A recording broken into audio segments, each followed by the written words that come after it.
When a 96-year-old woman sold her home, real estate agents were stunned by what they found inside.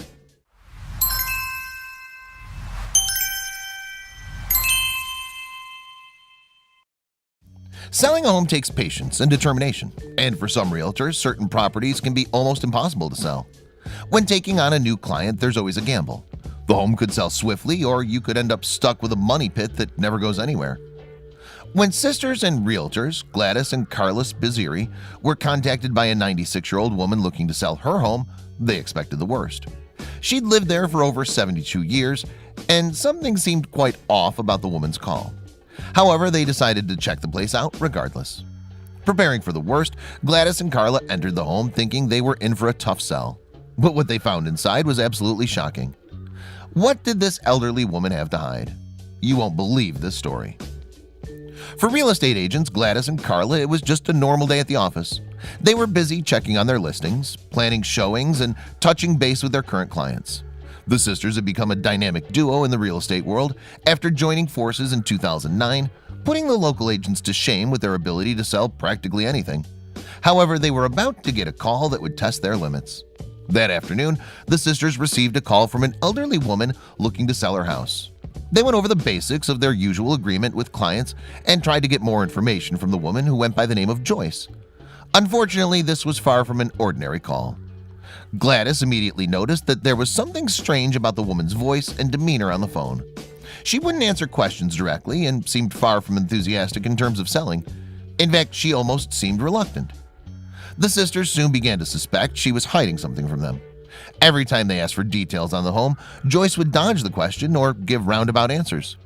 Immediately, they began to wonder if she was some sort of hoarder or if the home was in horrible state of disrepair. Despite their misgivings, Gladys and Carla knew they could sell ice to an Eskimo. So what if the house was in bad shape? They'd never backed away from a challenge.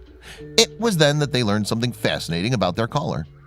Joyce revealed that she'd just turned 96 years old and had lived in her home for over 72 years. No wonder she sounded reluctant to sell it. However, the sisters agreed to set an appointment to come and look at the property, believing that they could definitely help the elderly woman.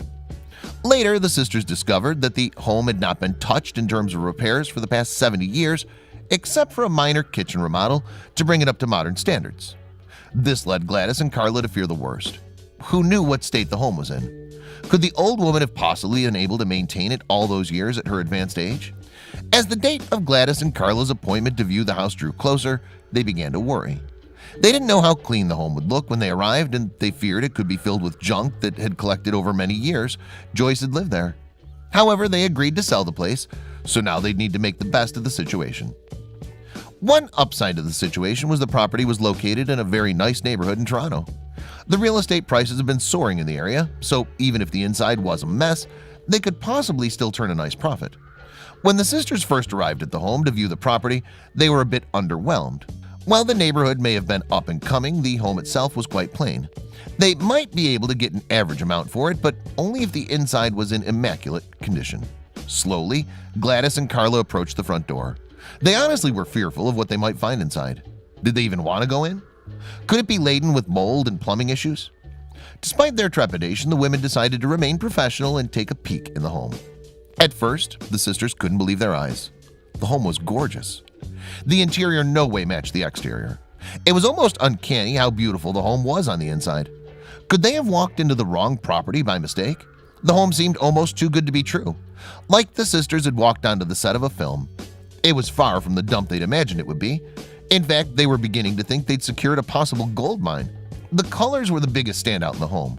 From gorgeous greens to blushing pinks, every room was vibrant and alive. Isn't it just spectacular? What was most incredible about the house was how every single room was different. The color, the art, the furnishings all represented a different style. It made the home very unique, and Carla and Gladys believed this would be a big draw for potential buyers. Each room was like a time capsule, filled with items from varying decades. As the sisters explored the home, they continued to find more to love. Unfortunately, there was one small problem. The only negative the sisters could come up with in terms of the home was how feminine it was. The colors were not neutral and almost reminded them of a dollhouse. However, the immaculate detail in the home could help a potential buyer overlook the colors. Despite the feminine decor, one of the best rooms in the house happened to be the basement. It was like being transported onto the set of Mad Men. complete with a wet bar, wood paneling, and vintage 70s deco. The room was certainly a standout and one the realtors felt would be a great selling point. Gladys did admit she was concerned the backyard would prove to be an issue due to its small size and lack of landscaping. However, Carla believed the uniqueness of the home's interior would be the biggest selling point. Regardless of the plain exterior, the sisters were determined to sell the home. However, they had to overcome one more hurdle that could make or break the potential listing. Despite Joyce taking care of the place and the beautiful decor, Gladys and Carla knew never to trust the naked eye. The home could look perfect but be hiding a host of unseen problems like mold, water damage, or a cracked foundation. The house would have to be inspected from top to bottom before they listed it. Thankfully, despite being a very old home, Joyce had kept it in immaculate condition. The inspectors were very thorough and concluded that the house was up to code. It was perfect. To say Carla and Gladys were stunned would be an understatement. After the inspection, Carla and Gladys listed the home for sale for over $700,000. Immediately, a bidding war began for the property, with potential homeowners going wild over the interior of the home. Everyone who saw it just had to have it. Many of the people who visited the home felt it seemed more like a museum than a place to live in, since it all seemed untouched by time. However, Joyce did admit to upgrading the kitchen back in the 1960s. So with such a beautiful home, why did Joyce want to sell it?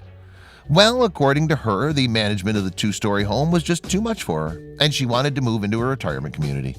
The one thing Joyce did want to mention was the home didn't come with the furniture. Her daughter had called dibs on that long before she decided to sell.